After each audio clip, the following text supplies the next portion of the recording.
दोस्तों, आज की कहानी है।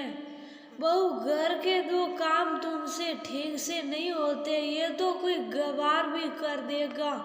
दोस्तों, कहानी शुरू करने से पहले अगर आपने हमारे चैनल को अभी तक सब्सक्राइब नहीं किया हो तो कर लीजिए, ताकि आपके पास पहुंच सके हर नया वीडियो। रीता कहाँ हो? बहुत तेजी से सीखा था अनुज, और रीता की आंख खुल गई थी। वह भागी, उसकी तरफ देखा। अनुज ने उल्टी कर दी थी और उसके कपड़े खराब हो गए थे।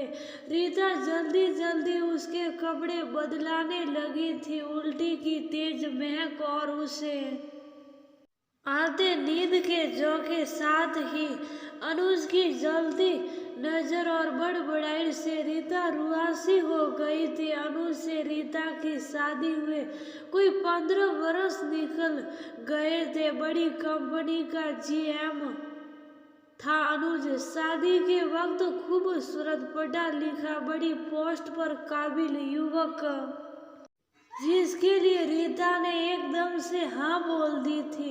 हाँ, वो तो था उसके सपनों का राजकुमार। हमेशा से उसने कल्पना की थी एक ऐसे ही युवक की जो हैंडसम हो, बहुत अच्छे पद पर हो और उसे जिंदगी की सारी खुशियाँ दे सके।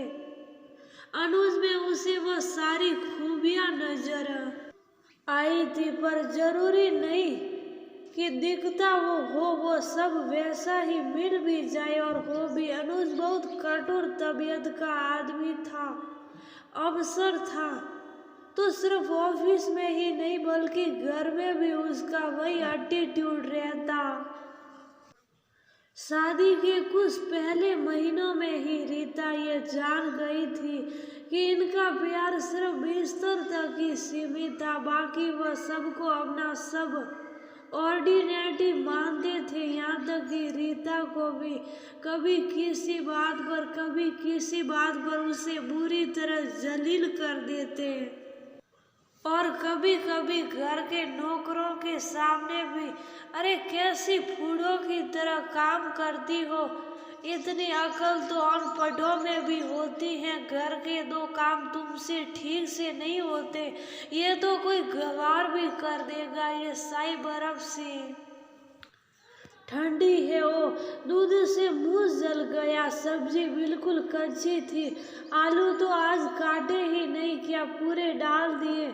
इन सब बातों की बानगी उसे रोज सुननी पड़ती और उसके एहसास मरते जा रहे थे। एक मशीन बन चुकी थी वो अब। अनुज को पार्टीज में पीने की आदत लत बन गई थी और फिर उसे एक बार जॉन्डिस हो गई। रीता उसे बहुत मनाती कि आप पिया मत करो, ये इस बीमारी में आपका लीवर खराब करके छोड़ेगी, पर वो उसकी एक न सुनता। डॉक्टर दवाई दे रहे हैं, तुम डॉक्टर न बनो। बहुत लंबी चली बीमारी तो ठीक हो गई, लेकिन बाद में उसके साइड इफेक्ट्स के रूप में अनुज सोराइसिस जैसे खतरनाक बीमारी की लपेट में आ गया। उसका शरीर सूख के कांटा बन गया था। रीता उसकी पत्नी कम नर्स, नौकरानी, सेविका, सब कुछ थी। नौकर का भी कोई वक्त मुकर्रर होता है काम का, लेकिन रीता का कोई वक्त नहीं था। वह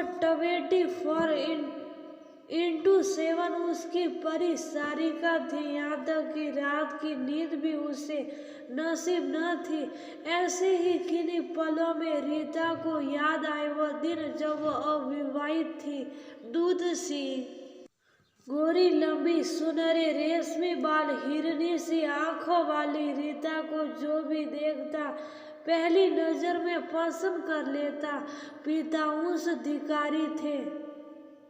घर में नौकर चाकर, बहुत बड़ा कोठी नुमा मकान, राजसी एहसास कराता। फिर अचानक पिता को हृदयाघात हुआ और वह उन्हें तना छोड़कर सल बसे। आर्थिक तंगी से निपटने के लिए उसकी माँ ने घर का एक हिस्सा किराए पर दे दिया। रेलवे उस अधिकारी का परिवार कुछ महीने वहां रहने आए, जिनके एक ही बेटा था सुकेश, जो सिविल एग्जाम की तैयारी कर रहा था। हर समय पढ़ाई में जुटा रहने वाला होनहार लड़का, बड़ा शर्मीला और संस्कारी था। अनुभवी आंखों ने रीता के गुण आंक लिए थे। वो खूबसूरत तो थी ही, बहुत अच्छा गाती और नृत्य भी करती। घरेलू और सद्गुणों की खान समझवाने रीता का हाथ उसकी माँ से अपने बेटे सुकेश के लिए मांग लिया, जिसे माँ ने सहर्ष स्वीकार भी कर लिया। पर जब रीता ने यह सुना तो खिल्ली उड़ाते हुए वो बोली, माँ, उस गवार से मैं शादी बिल्कुल नहीं करूँगी। पर ऐसा क्या देख लिया तूने उसमें? आहत होते उसकी माँ बोली, कल को ऑफिसर बन जाएगा। उसके मम्मी पापा तेरे सद्गुणों पर रीझ गए हैं, बिना दान दहेज के तुझे अपनाने को तैयार है। फिर भी मम्मी, उस दिन देखा था आपने जब हमारे घर चाय पी रहा था, कैसे नमकीन समोसे लेने की बजाय हाथ से लेकर फकी मारी थी। पक्का गवार। रीता बुरा सा मुंह बनाकर बोली, क्या इतनी सी बात के लिए तू इतना अच्छा प्रस्ताव छोड़ देगी? पता है वो तुझे कितना चाहता है। मैंने उसकी आंखों में तेरे लिए वो बात नोटिस की है। अनुभव से कह रही हूँ, ये लोग बहुत सीधे और भले लोग हैं। तू राज करेगी वहाँ। अरे माँ, तुम्हारी बेटी है ही इतनी खूबसूरत, जो देखता है वो लट्टू हो जाता है। पर मेरा भी दिल तो किसी पर आना चाहिए न, तभी तो हाँ करूँगी। वह इतराते हुए बोली, देख ले, तेरी जिंदगी का बहुत बड़ा फैसला है।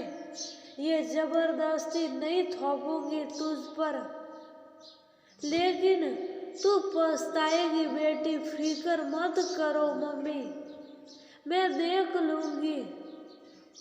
कहकर रीता ने माँ की बात हवा में उड़ा दी थी और फिर अपनी पसंद से अनुज से शादी कर ली थी।